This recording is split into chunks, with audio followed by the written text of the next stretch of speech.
Hello friends, ಇವತ್ತಿನ ಸಂಚಿಕೆಯಲ್ಲಿ ಏನಾಯಿತು ಅಂತ ನೋಡ್ಕೊಂಡು ಬರೋಣ ಬನ್ನಿ. ಕೋರ್ಟಲ್ಲಿ opposition lawyer you may proceed ಅಂತ ಜಡ್ಜ್ ಹೇಳಿದಾಗ ಜೆ.ಪಿ. ನಿಂತ್ಕೊಂಡು, ಯುವರ್ ಆನರ್, ಬೆಳ್ಳಗಿರೋದೆಲ್ಲ ಹಾಲಲ್ಲ ಅನ್ನೋ ಗಾದೆ ಮಾತನ್ನು ನಾವೆಲ್ಲ ಕೇಳಿದ್ದೀವಿ.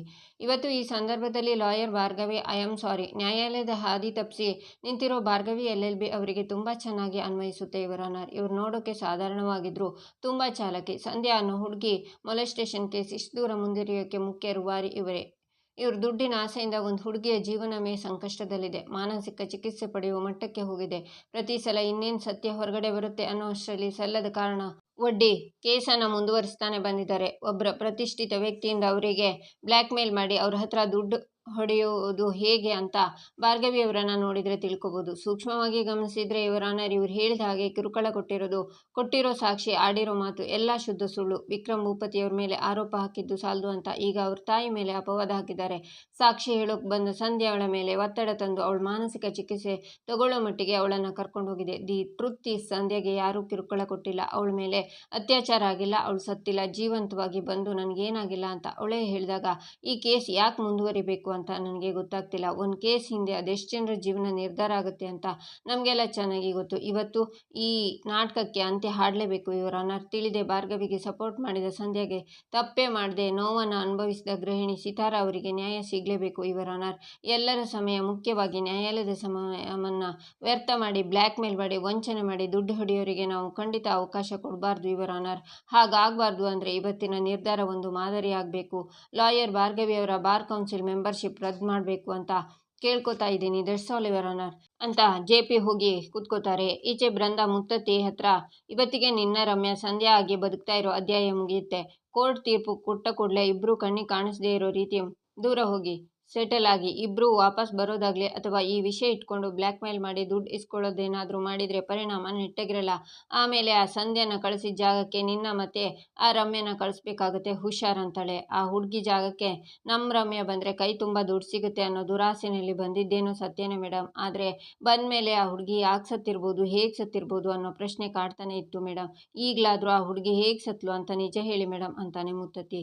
ಅದು ನಿನಗೆ ಬೇಡದೇ ಇರೋ ವಿಚಾರ ಅಂತಾಳೆ ಬೃಂದಾ. ಅದೇ ವಿಷಯಕ್ಕೆ ದುಡ್ಡು ತಗೊಂಡು ಆ್ಯಕ್ಟ್ ಮಾಡ್ತಿದ್ದಾಳೆ ನಮ್ಮ ರಮ್ಯಾ ಅಂದಮೇಲೆ ಈ ವಿಷಯಕ್ಕೂ ನಮಗೂ ಸಂಬಂಧ ಇದೆ ಅಂತಾನೆ ಆಯ್ತಲ್ವಾ ಮೇಡಮ್ ಅಂತಾನೆ ಮುತ್ತತ್ತಿ. ಏನು ನಿನ್ನ ಮಾತಿನ ಅರ್ಥ ಅಂತಾಳೆ ಬೃಂದಾ. ಬೇಡ ಬಿಡಿ, ನೀವು ಈ ವಿಷಯ ಹೇಳೋಕೆ ಇಷ್ಟು ಪೇಚಾಡ್ತಿದ್ದೀರಾ ಅಂದರೆ ಸತ್ಯವಾದ ವಿಚಾರ ಕಠೋರವಾಗಿದೆ ಅಂತಲೇ ಅರ್ಥ ಅಂತ ದುಡ್ಡಿನ ಬ್ಯಾಗನ್ನು ಬೃಂದಂಗೆ ಕೊಟ್ಟು, ಇಷ್ಟು ದಿನ ನೀವು ಕೊಟ್ಟಷ್ಟು ದುಡ್ಡು ಅದರ ಒಳಗಡೆ ಇದೆ, ಲೆಕ್ಕ ಮಾಡಿ ಅಂತಾನೆ ಮುತ್ತತ್ತಿ. ದುಡ್ಡನ್ನು ಯಾಕೆ ವಾಪಸ್ ಕೊಡ್ತಿದ್ಯಾ ಅಂತಾಳೆ ಬೃಂದಾ. ಊರಿಗೆ ಹೋಗಿ ಒಂದು ಪೆಟ್ಟಿಗೆ ಅಂಗಡಿ ಹಾಕ್ಕೊಂಡಾದರೂ ಜೀವನ ಮಾಡ್ತೀವಿ ಮೇಡಮ್, ಈ ಮೋಸದ ದುಡ್ಡು ಬೇಡ ಅಂತಾನೆ ಮುತ್ತತ್ತಿ. ಏನು ತಲೆ ಕೆಟ್ಟಿದ್ಯಾ? ತಪ್ಪಿಸ್ಕೊಂಡು ಹೋಗೋ ಪ್ಲ್ಯಾನಾ? ತಪ್ಪಿಸ್ಕೊಂಡು ಹೋದರೆ ನಿಮ್ಮ ಕತೆ ಏನಾಗುತ್ತೆ ಅಂತ ಗೊತ್ತಿಲ್ಲ ನಿಮಗೆ ಅಂತಾಳೆ ಬೃಂದಾ.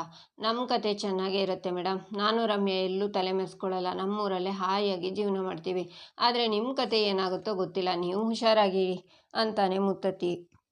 ನಾವು ಯಾಕೆ ಹುಷಾರಾಗಿರಬೇಕು? ಏನು ಹೇಳ್ತಿದ್ದೆ ನೀನು ಅಂತಾಳೆ ಬೃಂದಾ. ಇನ್ನೊಂದು ಸ್ವಲ್ಪ ಹೊತ್ತಲ್ಲೇ ಎಲ್ಲ ಗೊತ್ತಾಗುತ್ತೆ, ಬರಲಾ ಅಂತ ಮುತ್ತತ್ತಿ ಹೋಗ್ತಾನೆ. ಏನು ಹೇಳ್ತಿದ್ದಾನೆ ಇವನು?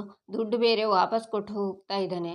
ಇವನು ಎಲ್ಲಾದರೂ ಹಾಳಾಗಿ ಹೋಗಲಿ. ಆ ಸಂಧ್ಯೆ ಒಬ್ಳು ನೆಟ್ಟಗೆ ಮಾತಾಡಿದರೆ ಸಾಕು, ಮಾತಾಡ್ತಾಳೆ. ಇವತ್ತು ಆ ಭಾರ್ಗವಿ ಜೈಲು ಸೇರೋದು ಗ್ಯಾರಂಟಿ ಅಂತಾಳೆ ಬೃಂದಾ. ಈಚೆ ಕೋರ್ಟಲ್ಲಿ ಜೆ.ಪಿ. ಅಸಿಸ್ಟೆಂಟ್, ಅರ್ಜುನ್ ಸರ್, ಇನ್ನೂ ಕಾಲ ಮಿಂಚಿಲ್ಲ, ಈ ಕಡೆ ಬಂದುಬಿಡಿ ಅಂತಾನೆ. ಹೌದು, ಇನ್ನೂ ಕಾಲ ಮಿಂಚಿಲ್ಲ, ನಿಮ್ಮ ತಪ್ಪನ್ನು ಸರಿಪಡಿಸ್ಕೊಂಡು ಈ ಕಡೆ ಬನ್ನಿ ಅಂತಾನೆ Arjun. Defence lawyer Arjun Patil, you may proceed ಅಂತಾರೆ ಜಡ್ಜ್. ಆಗ ಅರ್ಜುನ್ ಬಂದು, ಯುವರ್ ಆನರ್, ಮೊದಲಿಗೆ ಭಾರ್ಗವಿಯವರನ್ನು ಆರೋಪಿ ಅಂತ ಕರೆಯೋದನ್ನು ಜೆ.ಪಿ. ಸರ್ ನಿಲ್ಲಿಸಬೇಕು. ತಪ್ಪು ಸಾಬೀತಾಗದೆ ಒಬ್ಬರು ಮಾನಹಾನಿ ಮಾಡೋದು ತಪ್ಪು. ಇದನ್ನು ನಾನು ಜೆ.ಪಿ. ಅವರಿಗೆ ನೆನಪು ಮಾಡಬೇಕಾಗಿಲ್ಲ ಅನ್ಕೋತೀನಿ ಯುವರ್ ಆನರ್. ಈ ವಿಷಯನ ಇಲ್ಲಿ ಪ್ರಸ್ತಾಪ ಮಾಡೋದು ತಪ್ಪು, ಆದರೂ ಮಾನವೀಯತೆಯ ದೃಷ್ಟಿಯಿಂದ ಹೇಳ್ತಿದ್ದೀನಿ. ಇಲ್ಲಿ ನಿಂತಿರೋ ವ್ಯಕ್ತಿ ನನ್ನ ಹೆಂಡತಿ, ಅಂದರೆ ಮಾನ್ಯ ಜೆ.ಪಿ. ಸರ್ ಅವರ ಸೊಸೆ. ಈ ಮೊದಲು ಭಾರ್ಗವಿಯವರು ಈ ಕೇಸನ್ನು ತಗೊಂಡಿದ್ದೇ ಸಂಧ್ಯಾ ಅವರಿಗೆ ನ್ಯಾಯ ಕೊಡಿಸೋದಕ್ಕೆ, ಆ ಬಡ ಹುಡುಗಿಯ ಮಾನ ಕಾಪಾಡೋದಕ್ಕೆ. ಈ ಕೇಸ್ ಇಷ್ಟು ಮುಂದುವರೆದ್ರೂ ತನ್ನ ಪ್ರಾಣನೇ ಒತ್ತೆ ಇಟ್ಟು ಇಷ್ಟೆಲ್ಲ ಅವಮಾನವನ್ನು ಸಹಿಸಿಕೊಂಡು ತನ್ನ ಮನೆಯವರನ್ನು ಎದುರು ಹಾಕ್ಕೊಂಡು ಸಂಧ್ಯಾ ಪರ ಹೋರಾಡ್ತಿದ್ರು. ಇದರಲ್ಲಿ ಇವ್ರ ಸ್ವಾರ್ಥ ಏನಿದೆ ಮಹಾಸ್ವಾಮಿ ಅಂತಾನೆ ಅರ್ಜುನ್. ಅಬ್ಜೆಕ್ಷನ್ ಯುವರ್ ಆನರ್, ಕೇಸಿಗೆ ಸಂಬಂಧಪಟ್ಟಷ್ಟೇ ಮಾತಾಡಬೇಕು, ಅದನ್ನು ಬಿಟ್ಟು ಸಿಂಪತಿ ಪಡ್ಕೊಳ್ಳೋ ಪ್ರಯತ್ನ ಮಾಡಬಾರ್ದು ಅಂತ ನನ್ನ ಲರ್ನೆಡ್ ಫ್ರೆಂಡ್ಗೆ ಕೇಳ್ಕೊತೀನಿ ಅಂತಾರೆ ಜೆ.ಪಿ. ಹೌದು, ನೀವು ಕೇಸಿಗೆ ಸಂಬಂಧಪಟ್ಟಿರೋ ವಿಷಯ ಮಾತ್ರ ಮಾತಾಡಿ ಅಂತಾರೆ ಜಡ್ಜ್. ಖಂಡಿತ ಯುವರ್ ಆನರ್. ಭಾರ್ಗವಿಯವರು ಈಗಾಗಲೇ ಕೊಟ್ಟಿರೋ ಸಾಕ್ಷಿಗಳ ಪ್ರಕಾರ ಸಿತಾರಾ ಅವರು ಮತ್ತು ರೌಡಿ ಶಂಕರು ಇಬ್ಬರು ಸೇರಿ ಕೊಲೆ ಮಾಡಿದ್ದಾರೆ. ಅದು ಸಾಬೀತಾಗುತ್ತೆ ಅಂತಾನೆ ಅರ್ಜುನ್. ಆದರೆ ಆ ಹುಡುಗಿನೇ ಜೀವಂತವಾಗಿ ವಾಪಸ್ ಬಂದಿದ್ದಾಳೆ, ಇದಕ್ಕೇನು ಹೇಳ್ತೀರಾ ಅಂತಾರೆ ಜಡ್ಜ್. ಮಹಾಸ್ವಾಮಿ, ಸಂಧ್ಯಾ ಅವರನ್ನು ಮರು ವಿಚಾರಣೆ ಮಾಡೋಕ್ಕೆ ಅವಕಾಶ ಮಾಡಿಕೊಡ್ಬೇಕಾಗಿ ಕೇಳ್ಕೊತೀನಿ ಅಂತಾನೆ ಅರ್ಜುನ್. Objection your honour. ಪದೇ ಪದೇ ಇವರನ್ನೇ ವಿಚಾರಣೆ ಮಾಡಿ ಇವರಿಗೆ ಮಾನಸಿಕ ಒತ್ತಡ ಕೊಡಬಾರ್ದು ಅಂತ ಕೇಳ್ಕೊತೀನಿ ಅಂತಾರೆ ಜೆ.ಪಿ. ಭಯ ಪಡಬೇಡಿ ಸರ್, ಅವರನ್ನು ಬೆದರಿಸೋ ಮಾತುಕತೆ ಇಲ್ಲಿ ನಡೆಯಲ್ಲ ಮಹಾಸ್ವಾಮಿಗಳೇ. ಗೌರವಯುತವಾಗಿ ಮರು ವಿಚಾರಣೆ ಮಾಡಲಾಗುತ್ತೆ ಅಂತಾನೆ ಅರ್ಜುನ್. ಕೇಸ್ ಅಂದಮೇಲೆ ವಿಚಾರಣೆ ನಡೀಲೇಬೇಕಲ್ವಾ JP. Arjun, you may proceed ಅಂತಾರೆ ಜಡ್ಜ್. ಸಂಧ್ಯಾ ಕಟಕಟೆಗೆ ಬಂದು ನಿಲ್ತಾಳೆ. ಏನಿಲ್ಲ ಮೇಡಮ್, ಜಗತ್ತಲ್ಲಿ ನೋಡೋಕೆ 7 ಜನ ಒಂದೇ ಥರ ಇರ್ತಾರೆ, ಆದರೆ ಹೆಸರುಗಳು ಬೇರೆ ಇರುತ್ತೆ. ಈ ಮಾತನ್ನು ನೀವು ನಂಬ್ತೀರಾ ಅಂತಾನೆ ಅರ್ಜುನ್.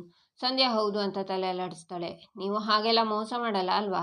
ಮಾಡಲ್ಲ ಬಿಡಿ. ವಿಕ್ಕಿ ಹತ್ರ ದುಡ್ಡು ವಸೂಲು ಮಾಡೋಕ್ಕೆ ಭಾರ್ಗವಿ ನಿಮ್ಮನ್ನು ಬಳಸ್ಕೊಂಡ್ರು ಅಲ್ವಾ ಅಂತಾನೆ ಅರ್ಜುನ್. ಹೌದು ಅಂತಾಳೆ ರಮ್ಯಾ. ಇದಕ್ಕೂ ಮೊದಲು ನೀವು ವಿಕ್ಕಿ ಜೊತೆ ಹಸೆಮಣೆ ಏರಿದ್ರಿ ಅಲ್ವಾ?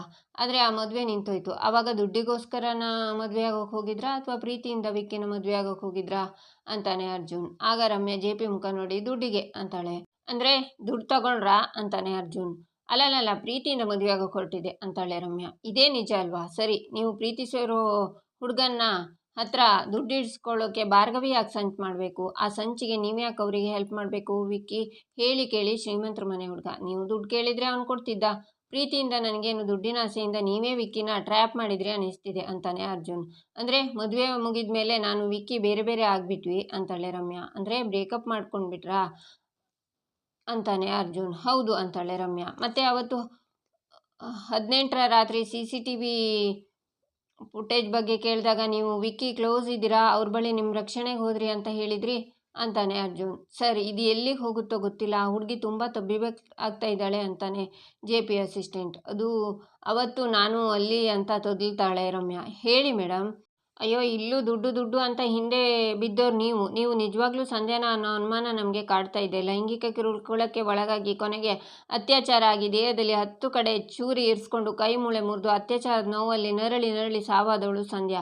ದುಡ್ಡಿನ ಆಸೆಗೆ ಆ ಮುಗ್ಧ ಹುಡುಗಿ ಜಾಗದಲ್ಲಿ ಬಂದು ನಿಂತ್ಕೊಂಡು ಯಾಕ್ರಿ ನಾಟಕ ಆಡ್ತಿದ್ದೀರಾ? ಹೇಳ್ರಿ, ನೀವು ಸಂಧ್ಯಾನ ಅಂತಾನೆ Arjun. Your honour, defence lawyer ಬೇಡವಾದ ಪ್ರಶ್ನೆನ ಸಂಧ್ಯಾಗೆ ಕೇಳಿ ಅವರಿಗೆ ಹಿಂಸೆ ಕೊಡ್ತಿದ್ದಾರೆ ಅಂತಾರೆ ಜೆ.ಪಿ.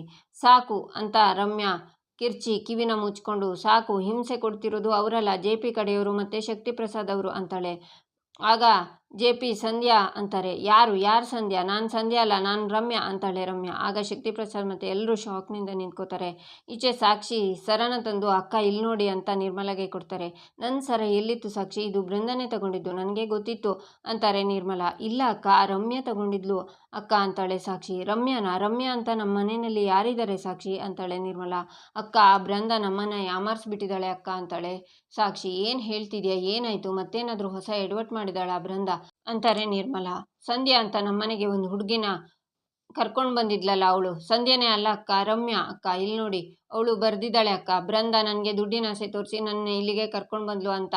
ಅಷ್ಟೇ ಅಲ್ಲ ಅಕ್ಕ ದುಡ್ಡು ಸಂಪಾದನೆ ಮಾಡಿದ್ದು ಸಾಕು, ಇನ್ಮೇಲಾದರೂ ಮಾನ ಮರ್ಯಾದೆ ಗೌರವನ ಸಂಪಾದನೆ ಮಾಡಿ ಅಂತ ನಮಗೆ ಹೀಯಾಳಿಸೋ ಥರ ಬರ್ದಿದ್ದಾಳಕ್ಕ ಅಂತಾಳೆ ಸಾಕ್ಷಿ. ಅಂದರೆ ಆ ಬೃಂದ ನಮಗೆ ಮೋಸ ಮಾಡಿ ಆಮರಿಸಿದ್ಲ. ಇಷ್ಟು ದಿನ ಅವಳು ನಮ್ಮನೇಲಿ ಮಹಾರಾಣಿ ಥರ ಇದ್ದು ನಮ್ಮನ್ನು ಆಳಿನ ಥರ ದುಡ್ಸ್ಕೊಂಡ್ಲ. ಅವಳ ಬಗ್ಗೆ ನನಗೆ ಮೊದಲಿಂದನೂ ನಂಬಿಕೆ ಇರಲಿಲ್ಲ. ಈ ಥರ ನಮ್ಮನ್ನು ಬಕ್ರ ಮಾಡ್ತಾಳೆ ಅಂದ್ಕೊಂಡಿರಲಿಲ್ಲ ಅವಳು. ಇವತ್ತು ಬರಲಿ, ನಮ್ಮನೆಗೆ ಸರಿಯಾಗಿ ಬೆಂಡೆತ್ತುತ್ತೀನಿ ಅಂತಾರೆ ನಿರ್ಮಲಾ. ಬಿಡಬೇಡಿ ಅವಳನ್ನ ಅಂತಾಳೆ ಸಾಕ್ಷಿ. ಈಚೆ ಜಡ್ಜ್, ಏನು ಹೇಳ್ತಿದ್ಯಾ ಅಮ್ಮ? ಕೋರ್ಟಲ್ಲಿ ತಮಾಷೆ ಮಾಡ್ತಿದ್ಯಾ? ಇಷ್ಟು ದಿನ ಸಂಧ್ಯಾ ಅಂತಿದ್ದೆ, ಈಗ ಸಂಧ್ಯಾ ಅಲ್ಲ ಅಂತಿದ್ಯಲ್ಲ ಅಂತಾರೆ. ಇಷ್ಟು ದಿನ ನಾನು ಹೇಳಿದ್ದೆಲ್ಲ ಸುಳ್ಳು ಮಹಾಸ್ವಾಮಿ, ಆದರೆ ಇವಾಗ ನಾನು ಹೇಳ್ತಿರೋದೆಲ್ಲ ನಿಜ. ನನ್ನ ಹೆಸರು ರಮ್ಯಾ. ನನಗೆ ಈ ಕೇಸ್ ಬಗ್ಗೆ ಇಲ್ಲಿವರೆಗೂ ಏನು ನಡೆದಿದೆ ಅನ್ನೋದ್ರ ಬಗ್ಗೆ ಏನೂ ಗೊತ್ತಿಲ್ಲ. ನಾನು ನೋಡೋದಕ್ಕೆ ಸಂಧ್ಯಾ ಥರನೇ ಇದ್ದೀನಿ ಅಂತ ನನ್ನ ನಾಟಕ ಮಾಡೋಕ್ಕೆ ನನ್ನ ಕರ್ಕೊಂಡು ಬಂದಿದ್ದಾರೆ. ದುಡ್ಡಿನ ಆಸೆಗೋಸ್ಕರ ನನ್ನ ಹತ್ರ ಸುಳ್ಳು ಸಾಕ್ಷಿ ಹೇಳಿಸಿದ್ರು ಅಂತಾಳೆ ರಮ್ಯಾ. ಮಹಾಸ್ವಾಮಿ, ಸಂಧ್ಯಾಗೆ ಪೆಟ್ಟು ಬಿದ್ದು ಎಲ್ಲ ಮರ್ತೋಗಿದ್ದಾಳೆ, ಅದಕ್ಕೆ ಏನೇನೋ ಹೇಳ್ತಿದ್ದಾಳೆ ಅಂತಾರೆ ಜೆ.ಪಿ. ಹೌದು ಸರ್, ಮರ್ತೋಗಿದ್ದೆ.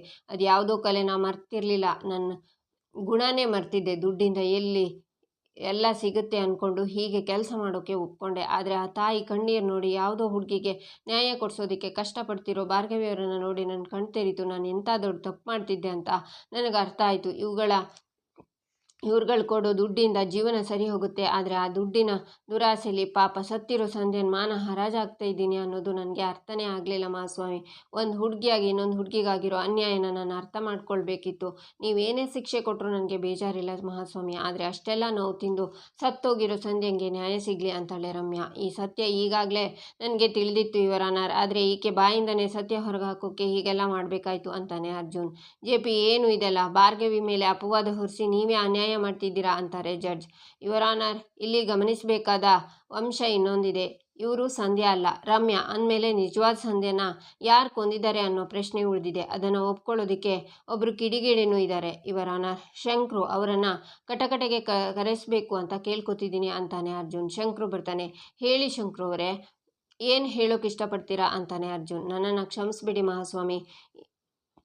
ಸೀತಾರಾಮ್ ಅವರು ಹೇಳಿದರು ಅಂತ ಹುಡುಗಿನ ಕೊಲ್ಲೋಕೆ ಹೋದೆ, ಅವಳನ್ನು ಅತ್ಯಾಚಾರನೂ ಮಾಡಿದೆ. ಅದಾದಮೇಲೆ ಸೀತಾರಾಮ್ ಅವರು ನಾನು ಸೇರಿ ಸಂಧ್ಯಾ ಅವರನ್ನು ಚಾಕುವಿಂದ ಚುಚ್ಚಿ ಕೊಂದ್ಬಿಟ್ವಿ ಮಹಾಸ್ವಾಮಿ ಅಂತಾನೆ ಶಂಕ್ರು. ಅಂದರೆ ಸಂಧ್ಯಾ ಮೇಲೆ ಸೀತಾರಾ ಅವರು ಹಲ್ಲೆ ಮಾಡಿದಾರಾ ಅಂತಾನೆ ಅರ್ಜುನ್. ಹೌದು ಅಂತಾನೆ ಶಂಕ್ರು. ಇಲ್ಲಿಗೆ ಈ ಸಂಚಿಕೆ ಮುಕ್ತಾಯವಾಗುತ್ತೆ. ಮುಂದಿನ ಸಂಚಿಕೆಗಾಗಿ ನಮ್ಮ ಚಾನಲನ್ನು ನೋಡಿ, ಸಬ್ಸ್ಕ್ರೈಬ್ ಮಾಡಿ, ಲೈಕ್ ಮಾಡಿ, ಸಪೋರ್ಟ್ ಮಾಡೋದನ್ನು ಮರಿಬೇಡಿ.